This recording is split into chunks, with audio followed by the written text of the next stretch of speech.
it seems to me your approach to your work is also kind of philosophical. It is. So I assume that It means is. when a client comes to you, a prospective client, you guys must sit down and not only talk about what you have to market, but what's going on in your life that's either going to help you or going to hurt you from doing it. I think one of the things that creative people better realize sooner than later is that there is no separation between your professional life and your personal life.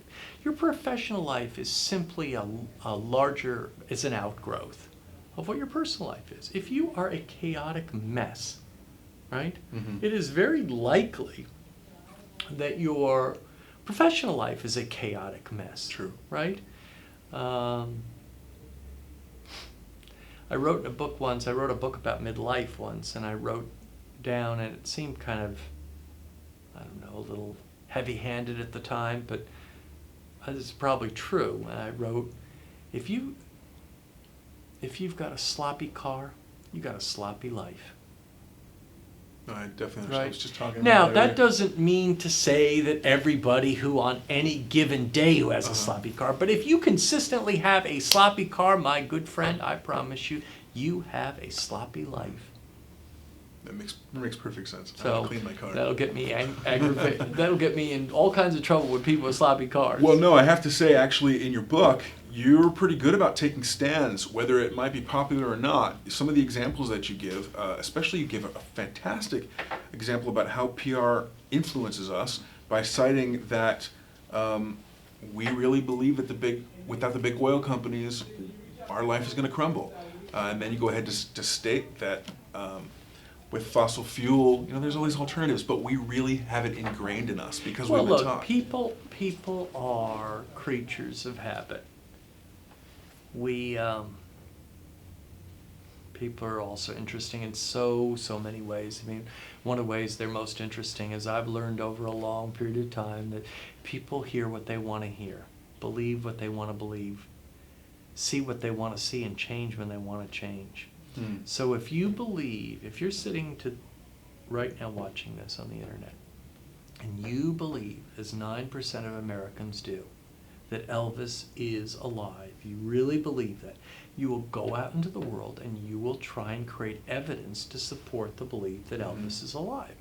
And no evidence that anyone can show you, no logical evidence will ever in any way move you. It's like you're a permanent member of the Flat Earth Society. So that's just funny about how people are. And, we have beliefs which change is scary and difficult, and it is for me, and it is for you, and it is for people watching this broadcast. But change is also vital. There's a man on television that makes about $30 million a year. His name is Dr. Phil. Let me tell you what his secret to making $30 million a year is. All you listening, I'm going to tell you the secret to how Dr. Phil makes $30 million a year. He looks into a TV camera, and then he says with the most ingratiating Southern accent, "How's that working out for you?" How's that working out for you?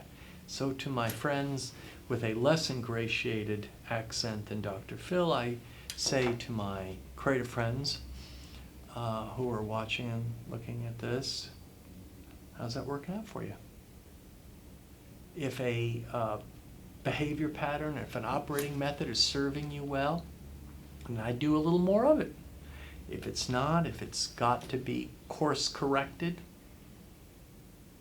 I think it is worth asking ourselves from time to time, non-defensively, honestly, openly. And I think it's important also to surround ourselves with friends that ask these questions of us. How's that working out for you?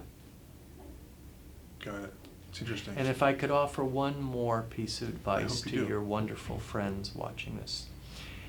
If I had anyone watching this in my personal presence right now, and I were asked by them to give them one piece of advice, just one, that's all you can do, I know what I would say. It is advice that you can follow in the next 24 hours. It is advice that you can follow in 10 minutes or less, and it is advice that you can follow for free. So the advice I'm going to give you right now is something you can do in the next 24 hours. You can do it in 10 minutes or less, and you can do it for free.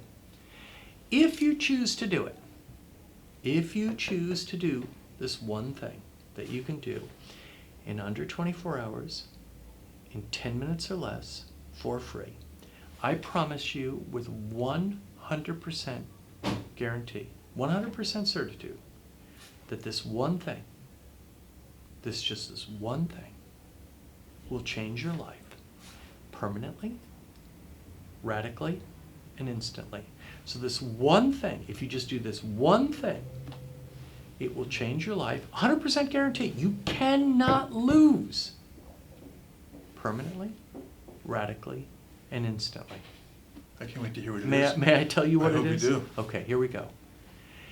You have to go home, or wherever you're living.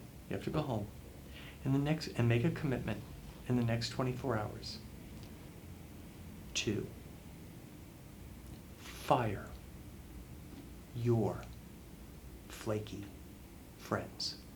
That's it. You have to go home in the next 24 hours and make a commitment to fire your flaky friends. If you do that one thing, you just do that one thing, because the noxious fumes, noxious is a word for bad, the noxious fumes of secondhand flakiness are 1,000 times more toxic than secondhand cigarette smoke. Wow. Nothing will interfere with your potential to grow to your fullest, greatest capacity than the noxious fumes of flakiness. That's awesome. Thank I you love very that. much. I'm Thanks. so grateful. I have so Thank many you. more I'm questions grateful. for you, and if you don't mind, I'd love to put up a link to your website or someplace so people can learn about the LBN, which I think is Thank you. fascinating, Thank you very and much. learn about your books. I'm very honored to talk to you. Thank you for the chance. Thank you for sharing your audience with me, and I hope we get a chance to do it again. My pleasure. Thank you guys for tuning in.